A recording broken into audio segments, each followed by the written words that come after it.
Kung nakagawa ka na loads ng basic patch mo, ayan.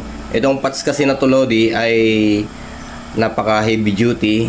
Bali ginagamit din siya sa mga yung pang stand alone. Ayan. Kasi wala ka na ibang problema pagka nagawa mo tong patch na to, diretso na siya doon.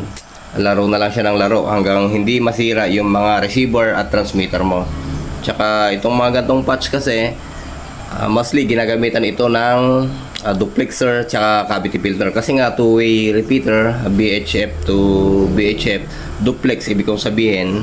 Ayan, yan yung volume control niya, tapos may indicator light din siya na konti para ma-trace lang natin na may pumapasok na COS5.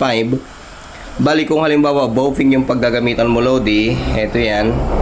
Bali sa connection ng bowfing, kung halimbawa lahat ng bowfing Lodi, lahat ng portable bowfing, yung kanilang audio IC, ito, kung makikita mo ay may dot yan.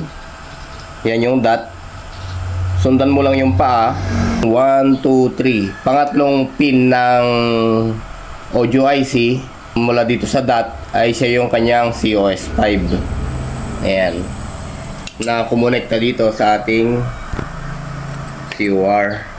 Ayan, connected na yan Lodi, tapos nakakonect na rin yung ating jack audio. Ayan, pagka naka-receive ng anumang signal itong si UV82 ay magtra-transmit na yan. Ayan o. 5 pencil 5 5 5 5 5 pencil 5 5 5. Any signal Lodi, mapa SQL man yan o radio, hindi ko alam kasi kung nasaan yung FM radio nito. Basta lahat ng maririnig ng bowfing na gagamitin mo bilang receiver ay kukolektahin ni Patch at ipupunta niya dito sa ating transmitter. Okay?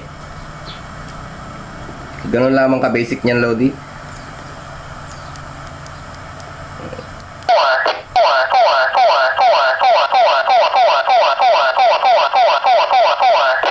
Bali ito yung receiver natin, yan, nagre-receive yan. At nagtra-transmit naman yung ating transmitter. Okay? Ganito lang kasimple yan Lodi, ayan o.